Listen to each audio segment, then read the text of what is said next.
cuenta a la hora de ejercitar sus destrezas, es especialmente cruel con millones de seres humanos.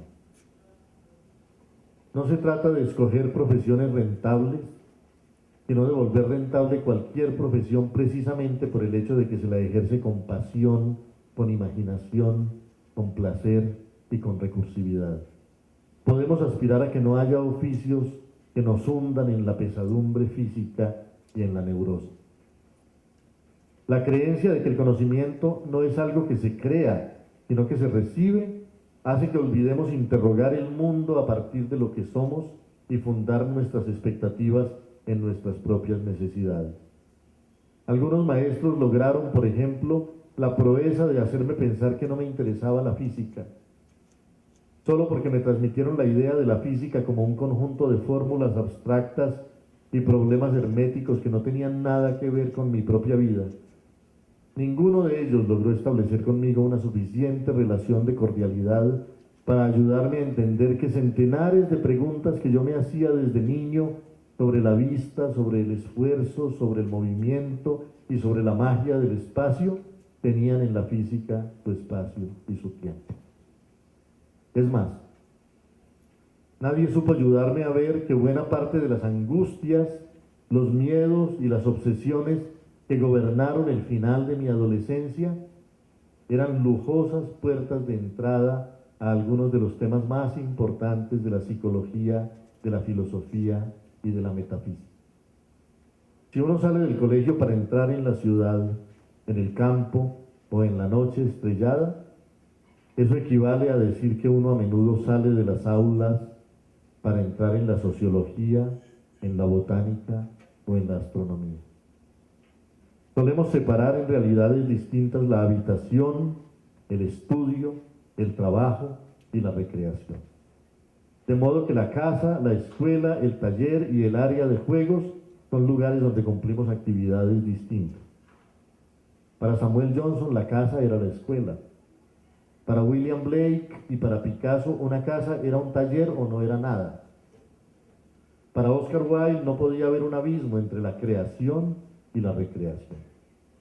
A diferencia del Renacimiento, donde había verdaderos pontífices, es decir, hacedores de puentes entre disciplinas distintas, hoy nos gusta separar todo, llegamos a creer que es posible estudiar por separado la geografía y la historia, creemos que no hay ninguna relación entre la geometría y la política. Sin embargo, en nuestras sociedades está claro que estar en el centro o en la periferia es ciertamente un asunto político. ¿Por qué asumir pasivamente los esquemas? ¿Por qué las enfermeras no pueden ser médicos? ¿Por qué aceptar un tipo de parámetro profesional que convierte un oficio en una limitación insuperable? Nada debería ser definitivo, todo debería estar en discusión. Solemos ver, por ejemplo, la educación como el gran remedio para los problemas del mundo. Solemos ver el aprendizaje como la más grande de las virtudes humanas, y lo es. Pero precisamente por ello hay que decir que ese aprendizaje es también una grave responsabilidad de la especie. Para aproximarnos un poco a este tema, hay que pensar en el resto de las criaturas. Te diría que el saber instintivo de las especies es una suerte de seguro natural contra los accidentes y los imprevistos.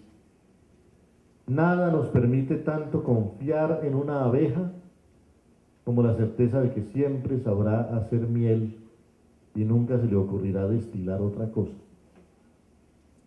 Si un día las abejas optaran por producir vinagre o ácido sulfúrico, el caos se apoderaría del mundo.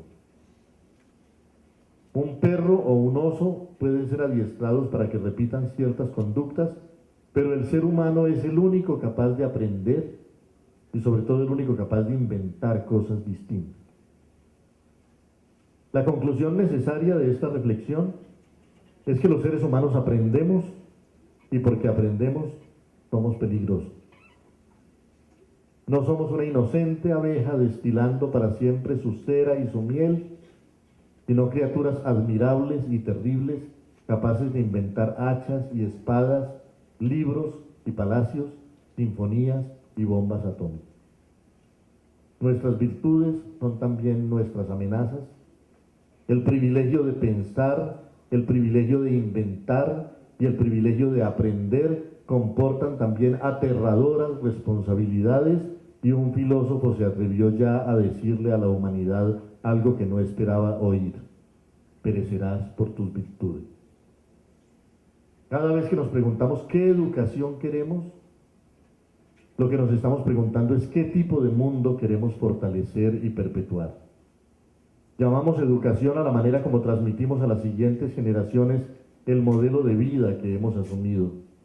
Pero si bien la educación se puede entender como transmisión de conocimientos, también podríamos entenderla como búsqueda y transformación del mundo en que vivimos. A veces, mirando la trama del presente, la pobreza en que persiste media humanidad, la violencia que amenaza a la otra media, la corrupción, la degradación del medio ambiente, tenemos la tendencia a pensar que la educación ha fracasado. Cada cierto tiempo la humanidad tiende a poner en duda su sistema educativo y se dice que si las cosas salen mal es porque la educación no está funcionando. Pero más angustioso resultaría admitir la posibilidad de que si las cosas salen mal es porque la educación está funcionando.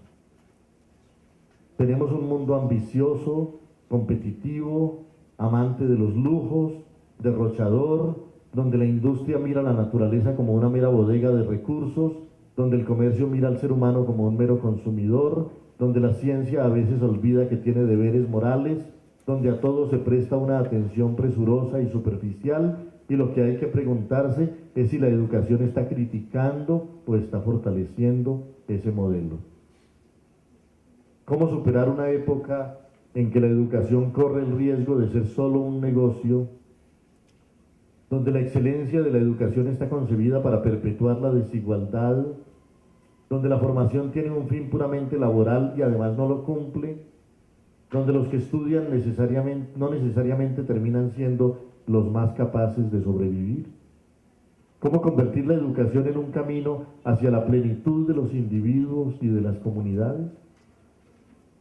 Para ello también hay que hablar del modelo de desarrollo, que suele ser el que define el modelo educativo.